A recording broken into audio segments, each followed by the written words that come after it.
জানেন যে দেশে একটা ক্রান্তিকাল চলছে। আমি সমস্ত রাজনৈতিক দলের নেতৃবৃন্দকে এখানে আমন্ত্রণ করেছিলাম, ওনারা এখানে এসেছেন। আমরা একটা সুন্দর আলোচনা করেছি।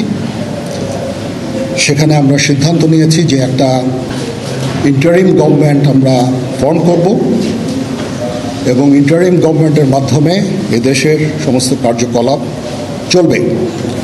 আমরা এখন মহামান্য রাষ্ট্রপতির কাছে যাব যে এই ইন্টারিম গভর্নমেন্ট ফর্মের ব্যাপারে ওনার সাথে আলোচনা করে আমরা একটা ইন্টারিম গভর্নমেন্ট ফর্ম করে দেশ পরিচালনা করব। আমি আপনাদের কথা দিচ্ছি, সমস্ত হত্যা, সমস্ত অন্যায়ের বিচার আমরা করব। আপনারা সেনাবাহিনীর প্রতি আস্থা রাখেন, সশস্ত্র বাহিনীর প্রতি আস্থা রাখেন। আমি সমস্ত দায়িত্ব নিচ্ছি, আপনাদের জানমাল, এবং আপনাদেরকে আমি কথা দিচ্ছি যে আপনারা আশাহত হবেন না। ইনশাল্লাহ আপনাদের যত দাবি আছে সেই দাবিগুলো আমরা পূরণ করব এবং দেশে একটা শান্তি শৃঙ্খলা ফিরিয়ে নিয়ে আসব। আপনারা আমার সাথে সহযোগিতা করেন। দয়া করে আর এই ভাঙচুর, হত্যা, মারামারি, সংঘর্ষ এগুলো থেকে বিরত হন।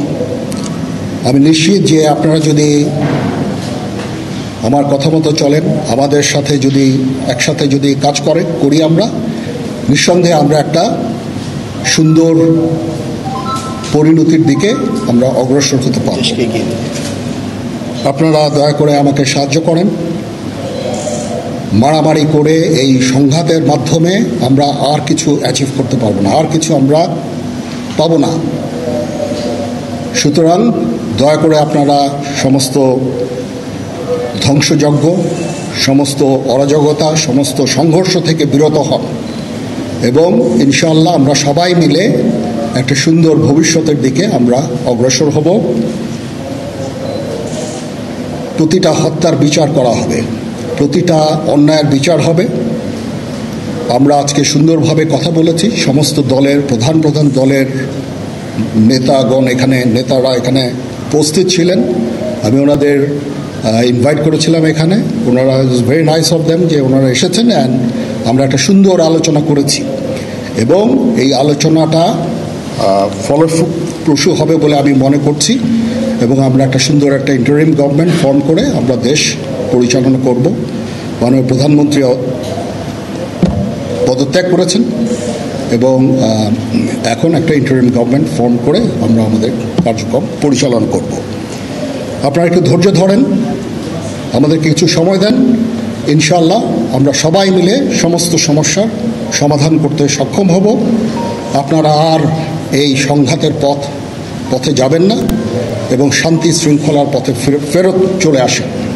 আমাদের দেশের অনেক ক্ষতি হচ্ছে, অর্থ সম্পদের ক্ষতি হচ্ছে, জানের লোকজন মারা যাচ্ছে। তো এগুলো থেকে আপনারা বিরত হন এবং আমাদের সাহায্য করেন। আমি সমস্ত দায়িত্ব নিচ্ছি, আপনারা আমাকে সাহায্য করেন। সবাইকে ধন্যবাদ। আল্লাহ হাফেজ।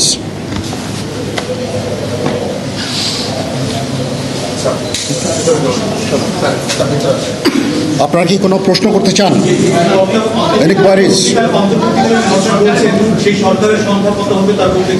এখনো এটা এটা খুব আর্লি স্টেজ। আমরা যাব মহামান্য রাষ্ট্রপতির সাথে যে আলাপ আলোচনার মাধ্যমে এটা আমরা করব। আজকে এখানে জামাতের আমির ছিলেন, আমাদের বিএনপির শীর্ষস্থানীয় নেতৃবৃন্দ এখানে ছিলেন, জাতীয় পার্টির নেতৃস্থানীয় নেতৃবৃন্দ এখানে ছিলেন এবং সুশীল সমাজ, এবং এখানে ডক্টর আসিফ নজরুল উনি নিজেও ছিলেন এখানে এবং উনি আমার সামনেই উনি সমস্ত ছাত্রদেরকে একটা সুন্দর বার্তাও দিয়েছেন এবং আমি আশা করি যে ছাত্ররা সেই বার্তা শুনে ওনার কথা, ওনাকে সবাই শ্রদ্ধা করে, ছাত্ররা শ্রদ্ধা করে, ওনার এই বার্তা শুনে তারা এই পরিস্থিতি নিয়ন্ত্রণে নিয়ে চলে আসবে এবং আমরা একটা সুন্দর একটা পরিস্থিতির দিকে আমরা এগিয়ে যাব ইনশাআল্লাহ। এখানে আওয়ামী লীগের কেউ ছিল না, আওয়ামী লীগের কেউ ছিল না। হ্যাঁ, আজকেই, বিকজ আমাদের এই সময় নাই। এটা একটা বিশেষ একটা পরিস্থিতি। আমরা আজকেই যে এই পরিস্থিতি, এটা একটা আমরা একটা নিয়ন্ত্রণ নিয়ে আসবো। সেনাবাহিনী শান্তি শৃঙ্খলা বজায় রাখার কাজ চালিয়ে যাবে এবং আপনাদের সবার দায়িত্ব, ছাত্রদের দায়িত্ব, রাজনৈতিক নেতৃবৃন্দ এবং রাজনৈতিক কর্মীদের দায়িত্ব হচ্ছে সেনাবাহিনীকে সাহায্য করা। এবং আপনারা মিডিয়ার মাধ্যমে আমাদেরকে এই যে একটু আমাদের সাহায্য করেন, সুতরাং আমরা তাহলে এই পরিস্থিতি নিয়ন্ত্রণ সহজেই নিয়ে আসতে পারব। না, যদি জিনিসটা শান্ত হয়ে যায় তাহলে আর কারফিউর কোনো প্রয়োজন নাই, কোনো জরুরি অবস্থার প্রয়োজন নাই, কোনো কারফিউর প্রয়োজন নাই, কোনো গোলাগুলির প্রয়োজন নাই। আমি আদেশ দিয়ে দিয়েছি, সেনাবাহিনী কোনো গোলাগুলি করবে না, পুলিশ কোনো গোলাগুলি করবে না। আমি আশা করছি যে আমার এই বক্তব্যের পরে পরিস্থিতি উন্নতি হবে, আমরা একটা সুন্দর পরিবেশের দিকে যাচ্ছি।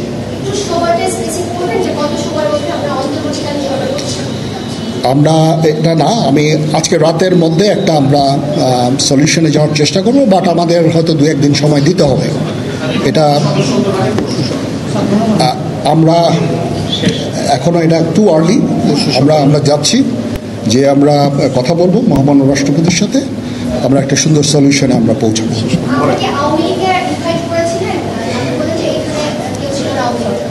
পরিস্থিতি ছিল খুব কম, সময় খুব কম ছিল। আমি যাদেরকে পেয়েছি অনেককেই আমি বলেছি, সবাই হতেন, বাট প্রধান রাজনৈতিক দলের সমস্ত নেতৃস্থানীয় নেতৃবৃন্দরা এখানে ছিলেন, তাদের সাথে আমি কথা বলেছি মহামান্য কল দিয়েছে এবং ওনারা সবাই আমাদের এই প্রস্তাবে, এই যে আমরা যে আলোচনা করছি, সবাই এটাতে রাজি হয়েছেন। এখানে মমিনুল হক সাহেব ছিলেন, এখানে জামাতের আমির ছিলেন, জুনায়েদ সাকি উনি ছিলেন, তারপরে ডক্টর আসিফ নজরুল ছিলেন। আমরা সবাই মিলে এবং সবাই আমরা এটাতে একমত পোষণ করেছি।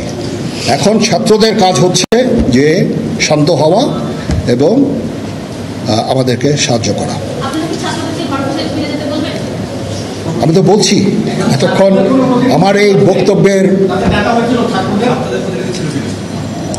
ছাত্রদের প্রতিনিধি বলতে আমি এখন ওনাদের কাউকে পাইনি। আমি ডক্টর আসিফ নজরুলকে রিকোয়েস্ট করেছি, যেহেতু ওনাকে ছাত্ররা শ্রদ্ধা করেন এবং উনিও একটা সুন্দর একটা ভিডিও মেসেজ উনি দিয়েছেন ছাত্রদের জন্য। আমি আশা করব যে এই ভিডিও মেসেজটাও কাজে ইয়াদ হবে, কাজ দিবে। এইভাবে আমরা কাজ করে দেব। সবাই ভালো থাকেন, সবাই ভালো থাকেন, সবাইকে ধন্যবাদ। এখানে আপনারা যত প্রশ্ন করতে থাকবেন আমাকে দেরি করাবেন। It is too early, it is too early. আমরা কাজ করছি, আমাদের একটু কাজ করতে দেন, একটু সময় দেন। আমরা একটা সলিউশনের মধ্যে আমরা যাব ইনশাআল্লাহ। হ্যাঁ, আপনারা সবাই যারা আন্দোলনরত, যারা ছাত্ররা আছেন, আন্দোলনরত যত লোকজন আছেন, দয়া করে ঘরে ফিরে যান।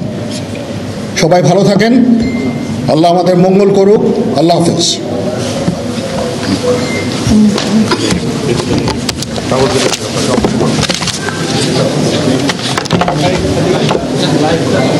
একটা নিয়ে আসলে রিমুভ করে আপনার ছিল